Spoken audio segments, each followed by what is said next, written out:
Welcome back to our channel. కొత్త సంవత్సరం, కొత్త పంచాంగం. ప్రతి పార్టీ ఆఫీస్లో పంచాంగ శ్రవణాలు. సో మరి తెలంగాణ ఉండే పొలిటికల్ లీడర్స్ భవిష్యత్తు ఈ కొత్త సంవత్సరంలో ఎలా ఉండబోతుందని తెలుసుకుందాం. ప్రజెంట్ మనతోటి స్టూడియోలో రాఘవ శర్మ గారు ఉన్నారు. గురువు గారు మాట్లాడదాం. నమస్కారం. సీతమ్మ కొడుకు నారసింహుడి బిడ్డ రాఘవ శర్మ, బ్రహ్మశ్రీలు డాక్టరేట్లు మనకు అక్కర్లా. చెప్పమ్మా. కొత్త సంవత్సరం పొలిటికల్ పంచాంగాల్లో చాలా ఇంట్రెస్టింగ్గా, చాలా హాట్గా, చాలా ఒక రకమైన ప్రతి పార్టీ ఆఫీస్లో కనిపిస్తుంది. కానీ ఏ పంచాంగం విన్నా ఆ పొలిటికల్ పార్టీకి సంబంధించింది మాత్రమే కనిపిస్తుంది. ఎవరమ్మా వ్యతిరేకంగా చెప్పి బతికి బట్ట కడతారు? ఎవరమ్మా వ్యతిరేకంగా చెప్పి అభాస్పాలు అవుతారు? ఎవరమ్మా వ్యతిరేకంగా చెప్పే ధైర్యం చేస్తారు? చేయగలరా ఎవరన్నా? ఎవ్వరి వల్ల కాదది. మీకు ఇక్కడ ఈ ఇబ్బంది ఉందండి, దీనికి మనం ఈ పూజ చేద్దాం, ఇక్కడ ఈ కష్టం ఉందండి, దీనికి మనం ఈ పూజ చేద్దామని 4 గోడల మధ్యలో చెప్తారు. కానీ 4,000 మంది మధ్యలో కూర్చొని చెప్పే ధైర్యం ఎవరు చెయ్యరు. అంతటి సాహసానికి ఎవరు పూనుకోరు. అయితే ఇప్పుడు నీ ప్రశ్న దేనికి సంబంధించింది? సో తెలంగాణ పొలిటికల్ కెరియర్స్, పంచాంగం అండ్ ఎట్లా ఉండబోతుంది వాళ్ళకి కొత్త సంవత్సరం. ముందుగా ముఖ్యమంత్రి గారితో స్టార్ట్ చేద్దాం. ఉన్నది ఆయన ఒక్కడే, ఇంకెవరున్నారు?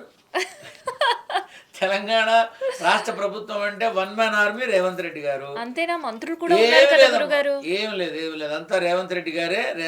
ఇప్పుడు తెలంగాణ రాష్ట్ర ప్రభుత్వంలో కూడా ఒకళ్ళంటే ఒకళ్ళకి పడదు. ఒకళ్ళ మీద ఒకళ్ళు విమర్శనాస్త్రాలు వేస్తారు, ఒకళ్ళ మీద ఒకళ్ళు వ్యంగ్యమైన మాటలు మాట్లాడతారు. ప్రతిపక్షాన్ని పక్కన పెట్టి వాళ్ళలో వాళ్ళే కొంత డిస్టర్బెన్స్ అనేది నడుస్తోంది. మాకు పదవులు రాలేదు, మమ్మల్ని గుర్తించలేదు, మాకు నామినేటెడ్ ఇవ్వలేదు అని. లేదా మీరు మాధ్యమాల్లో చూడండి, నేరుగా సహచర మంత్రులే గొడవపడ్డ విధానం మనం చూసాం. ఇక్కడ ఏంటంటే ఇంకో 2 నుంచి 3 నెలలు రేవంత్ రెడ్డి గారికి ఈ మానసిక చికాకులు, ఇబ్బందులు ఇవి కంటిన్యూ అవుతాయి ఖచ్చితంగా. తర్వాత నుంచి ఇంకా అప్రతిహతంగా అది దూసుకుపోతూ ఉంటుంది. అయితే ఇక్కడ తనకి రాష్ట్రం నుంచి ఢిల్లీ కేంద్ర క్యాబినెట్లో ఉండే యోగం ఉందమ్మా. ఓ, రాష్ట్ర రాజకీయాలు కాదు, ఇంకా ఢిల్లీ రాజకీయాలేనా? ఖచ్చితంగా కేంద్ర క్యాబినెట్లో ఉండే యోగం ఉంది కొంతకాలం. అంటే రాష్ట్రాన్ని వదిలిపెట్టి మాత్రం పోడాయన కొంతకాలం. ఇప్పుడు వాళ్ళ పార్టీ ప్రముఖులు ఎవరైతే మొదటి స్థానంలో ఉంటారో వాళ్ళు ఏం ఆదేశిస్తే అదే చేస్తారు వీళ్ళు, అంతే కదా. సో వాళ్ళని బట్టి వీళ్ళు అనుసరిస్తారు తప్ప వీళ్ళు చేసిన దాన్ని వాళ్ళు యాక్సెప్ట్ చెయ్యరు. వాళ్ళు ఏం చెప్తే వీళ్ళు అదే చేయాలి. సో ఆ ప్రకారంగానే మళ్ళీ ఆయనకి కేంద్ర మంత్రి హోదా, కేంద్ర మంత్రి స్థాయి, గౌరవం, గుర్తింపు దక్కుతాయి భవిష్యత్తులో. ఓకే. అయితే ఇప్పుడు ముఖ్యమంత్రి గారి ముందు చాలా పెద్ద ప్రాజెక్ట్స్ ఉన్నాయి. Future city, film industry, Musi సుందరీకరణ ప్రాజెక్ట్. ఈ 3లో ఈ కొత్త సంవత్సరం ఎంతవరకు సక్సెస్ అయ్యే అవకాశం? 10% to 15% అడుగులు పడతాయేమో అమ్మా. ఎందుకంటే ఒక రకంగా చెప్పాలి అంటే గాంధీ విగ్రహం అనే ప్రాజెక్టుకి సంబంధించి కొంత అవమానాలు, కొంత ఇబ్బందులు, కొంత కొట్లాటలు, కొంత ప్రాణాల మీదకి తెచ్చుకోవడం, ఇలాంటివి కొన్ని సంఘటనలు రాష్ట్ర ప్రభుత్వాన్ని ఇరుకున పడేస్తాయి. ఖచ్చితంగా ఇరుకున పడేస్తాయి, అందులో అనుమానం లేదు. కానీ అది సీఎం గారి కలల ప్రాజెక్ట్. సీఎం గారి కళల ప్రాజెక్టు మంచిదే, కానీ ఆయన గాంధీ గారు పుట్టిన దేశంలో ఉంటే, అదే రాష్ట్రంలో ఊర్లో ఉంటే బాగుంటుంది. మన దగ్గర ఎందుకమ్మా? తెలంగాణలో తెలంగాణ రాష్ట్రం కోసం కట్టాలంటే ముందు కేసీఆర్ గారి విగ్రహం కట్టాలి. తెలంగాణ రాష్ట్రం తీసుకొచ్చింది ఎవరు? తెలంగాణ రాష్ట్రం కోసం ఉద్యమాన్ని నడిపించిన నాయకుడెవరు? తెలంగాణ రాష్ట్రానికి యావత్ ప్రపంచ చిత్రపటంలో ఒక ఐడెంటిఫికేషన్ తీసుకొచ్చింది ఎవరు? ఆయన తీసుకొచ్చిన రాష్ట్రానికి ఇవాళ మీరంతా మంత్రులుగా, ముఖ్యమంత్రిగా, అధికారులుగా మీరంతా వెలగబెడుతున్నారు అని అంటారుగా అందరూ, కాదా? ఇది ఎవరన్నా ఒప్పుకున్నా ఒప్పుకోకపోయినా ఇదేగా నిజం. కాబట్టి మన రాష్ట్రం, తెలంగాణ రాష్ట్రానికి మూలకర్త ఎవరు? కేసీఆర్. ఆయన విగ్రహం పెట్టు, బతికుండగానే పెట్టు, ఇంకా మంచిది. కానీ పోర్బందర్లో, గుజరాత్లో అక్కడ చేయాల్సినవి మన రాష్ట్రంలో చేయడం ఏంటనేది అందరి యొక్క ప్రశ్న. అది కొన్ని కూలగొట్టి, ఒక ఇల్లు కూలగొట్టి దాని మీద ఇంకో ఇల్లు కట్టాను అనే బదులు ఆ ఇంటిని అలానే కాపాడి, ఎక్కడా ఏమీ లేని చోట ఎడారిలో నువ్వు సరస్సు పెట్టు, అందరూ మెచ్చుకుంటారు. ఏమీ లేని చోట ఒక చెట్టు నాటు, ఆ నీడలో అందరూ బతుకుతారు. గొంతెండిపోయే చోట నీరు మహానదిని తీసుకురా, ఆనందిస్తారు.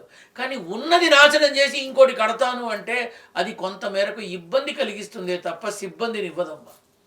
కాబట్టి మూసీ సుందరీకరణ ప్రాజెక్ట్ అనేది నత్తనడకన నడుస్తుంది. అది అంత తొందరగా అవ్వదు. అండ్ ఈ గాంధీ విగ్రహ స్థాపన ఆలోచన ప్రభుత్వానికే కొంత కంట్లో నలుసులాగా మారుతుంది. ప్రజల మధ్య చిచ్చు పెడుతుంది. ప్రజల మధ్యలోనే చాలా ఒకళ్ళు ఎస్ అని ఒకళ్ళు నో అని కొన్ని మనం ఇబ్బందికర దృశ్యాలు చూస్తాం. అందులో అనుమానం లేదు. సో రెండో అతిపెద్ద ప్రాజెక్ట్ సీఎం గారి, ఇది dream project, fourth city. So fourth city complete అవుతుందా ఈ ఇయర్?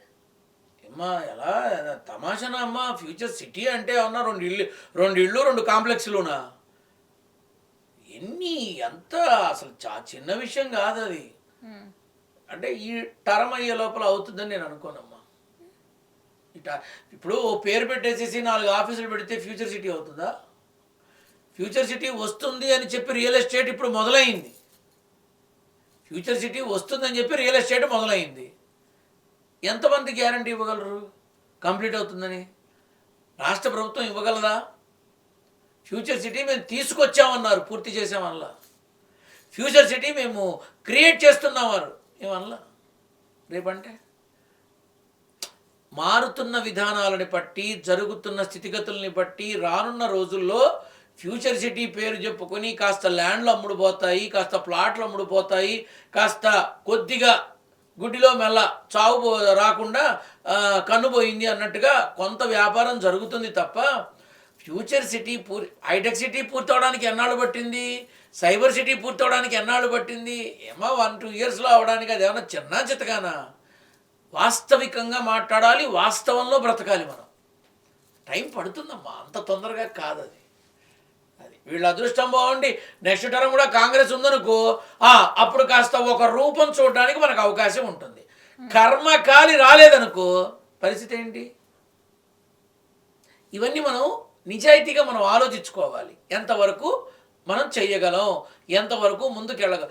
ఇప్పుడు ఒక విషయం ఏంటంటే, అమ్మని నమ్మినవాడు భూమిని నమ్మినవాడు మోసపోయినట్టు చరిత్రలో లేదు. కాబట్టి భూమి విలువ ఎప్పుడూ తగ్గదు. 10 రూపాయలన్నా పెరుగుతుంది, 2 రూపాయలన్నా పెరుగుతుంది, కానీ పెరుగుతుంది. ఈ ఒక్క విషయం గుర్తుపెట్టుకోవాలి. సో థర్డ్ ప్రాజెక్ట్, అటు ఫోర్త్ సిటీకి కావచ్చు, ఇటు హైదరాబాద్ కావచ్చు, ఫిలిం ఇండస్ట్రీకి ఒక పెద్ద పీట వేయాలి, తనదైన ఒక మార్క్ చూపించుకోవాలనుకుంది ముఖ్యమంత్రి గారు. సో ఎలా ఉండబోతుంది మరి? ఫిలిం ఇండస్ట్రీ అనేదానికి రామానాయుడు గారు, ఆనాడు రామానాయుడు గారు నిలబెట్టారు, ఇవాళ అల్లు అరవింద్ గారు నిలబెడతారు, అంతే. తెలంగాణలో ఫిల్మ్ ఇండస్ట్రీ నిలబడింది అంటే అది అల్లు అరవింద్ గారి వల్లే సాధ్యం. That's it. ఆయనే he is going to make some more, ఇంకా కొత్త కొత్త విధానాల్ని, కొత్త కొత్త పద్ధతుల్ని, కొత్త కొత్త స్టూడియోస్ని ఆయనే రేపటి రోజున ఇన్వాల్వ్ చేస్తారు. మీరేమో ఆయన ఇన్వాల్వ్ చేస్తా అంటున్నారు, ఇంకోవైపు ఏమో ఆల్రెడీ మనకి బాలీవుడ్ నుంచి కూడా మాకు ఎంఓయూలు అయిపోయాయి, ఫోర్త్ సిటీలో వాటికి సంబంధించిన స్టూడియోలు కూడా కట్టడానికి ఏర్పాట్లు జరుగుతున్నాయని మంత్రులు అంటారు.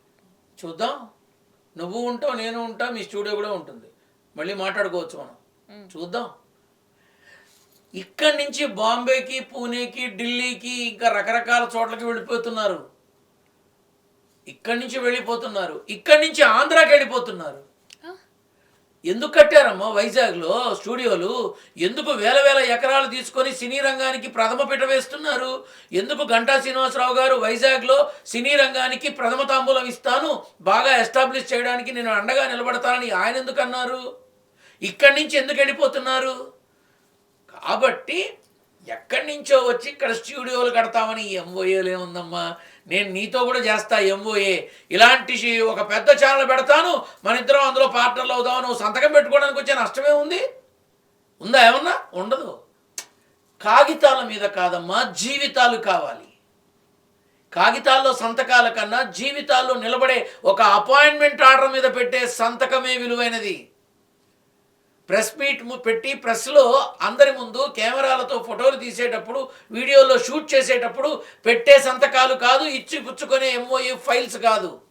సగటు మనిషి జీవితంలో వాడికి ఒక భద్రత కల్పిస్తూ జీవితాన్ని నిలబెడుతూ అపాయింట్మెంట్ ఆర్డర్ మీద సంతకం పెడితే దానికి విలువ ఉంటుంది, వాడు చచ్చేదాకా చెప్పుకుంటాడు.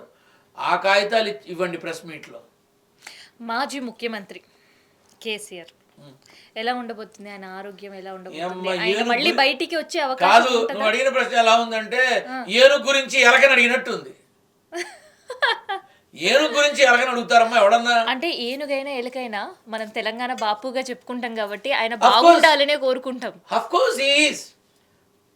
ఇప్పుడు ఒక రాష్ట్రాన్ని తీసుకొచ్చినటువంటి వ్యక్తి, ఒక ఉద్యమాన్ని నడిపించిన వ్యక్తి, నాయకుడు, ఆ రాష్ట్రానికి 10 సంవత్సరాలు ముఖ్యమంత్రిగా చేసినటువంటి వ్యక్తి, రాష్ట్రంలో జరుగుతున్న వాటన్నిటినీ తన కనసండంలో ఏ గొడవలు రాకుండా చూసిన వ్యక్తి, ఇవాళ ఏదో ఫ్యామిలీ పరంగా చిన్న డిస్టర్బెన్స్ వచ్చినంత మాత్రాన ఎవడు పడితే వాడు ఎలా పడితే అలా నోటికొచ్చింది మాట్లాడి ఆ మనిషిని కించపరుస్తున్నారు. వీళ్ళు ఆలోచించాలి. ఆయన తెచ్చిన రాష్ట్రానికి ఇవాళ మనం పదవులు వెలగబెడుతున్నామని, ఆయన తెచ్చిన రాష్ట్రంలోనే ఇవాళ మనం అధికారులుగా ఉన్నామని. ఒక్కటి నేను చెప్పేది ఏంటంటే, ఆయన ఆరోగ్యం కొంచెం ఇబ్బందిగా ఉంటుంది, కొంచెం ఆ వేగం కొంచెం తగ్గుతుంది, కానీ నెమ్మదిగా మళ్ళీ ఆయన మాటలు త్వరలోనే వింటారు. మళ్ళీ ప్రజాక్షేత్రంలోకి ఖచ్చితంగా వస్తారు. Is ready to come, but సరైన సమయానికి వస్తారు. రావడం లేట్ అవుతుందేమో, కానీ ఖచ్చితంగా వస్తారు. ఆ లేటా లేదంటే కొత్త సంవత్సరంలో చూడొచ్చా? తొందరలోనే చూస్తారు. మళ్ళీ కొత్త సంవత్సరం అంటే మళ్ళీ వచ్చే సంవత్సరమా? ఎందుకు, ఈ సంవత్సరంలోనే తొందరలోనే నవమి తర్వాత తప్పకుండా అందరూ చూస్తారు, గ్యారంటీగా చూస్తారు. కవిత, కల్వకుంట్ల కవిత గారు, సో ఒక పక్క కేసుల నుంచి విముక్తి పొందిన అనుకుంటేనే మళ్ళీ ఇంకోవైపు నోటీసులు. సో ఈ చిక్కాకుల నుంచి ఈ ఏడాదైనా బయటపడే అవకాశం ఉంటుందా, లేదంటే మళ్ళీ ఢిల్లీ కోర్టు తిరగాలి, తప్పదు. కొంత కష్టకాలం ఉంది, కొంత ఇబ్బంది సమయం ఉంది, తిరుగుతుంది. కానీ వచ్చే ఎన్నికల్లో తన ప్రాభవం ఏంటో చూపిస్తుంది, ఖచ్చితంగా చూపిస్తుంది. జాగృతి అనే వ్యవస్థ రాష్ట్రంలో ఒక కీలకమైన గుర్తింపు తెచ్చుకోబోతోంది.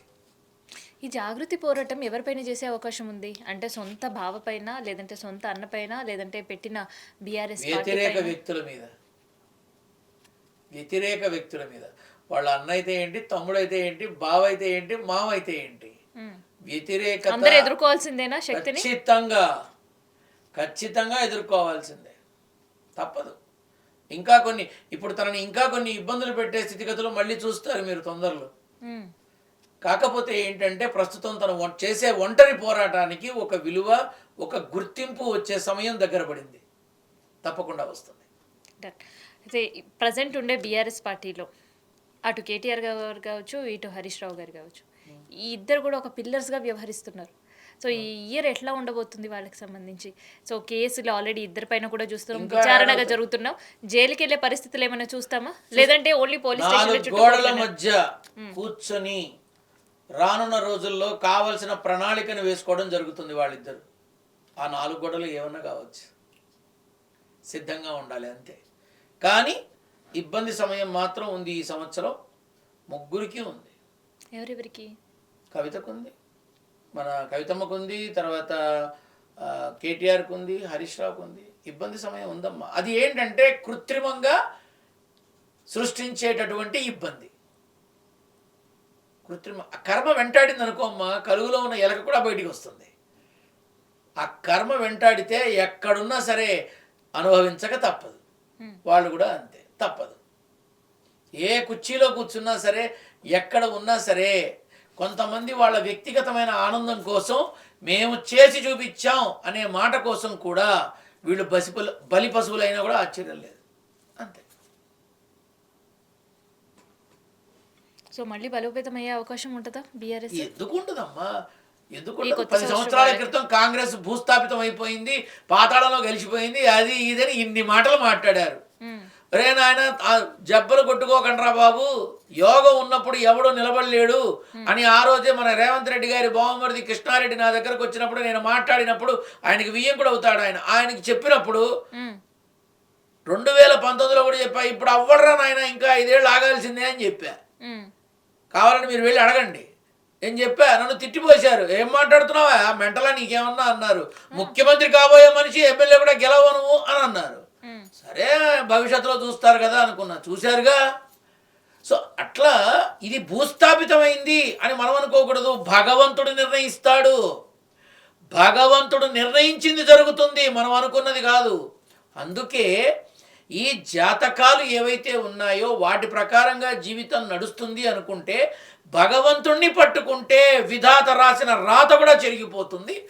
భగవంతుడిచ్చిన జీవితం మనకి దక్కుతుంది. భక్తికి అంత శక్తి ఉందమ్మా. థ్యాంక్ యూ గురుగారు. శుభం భూయాలి.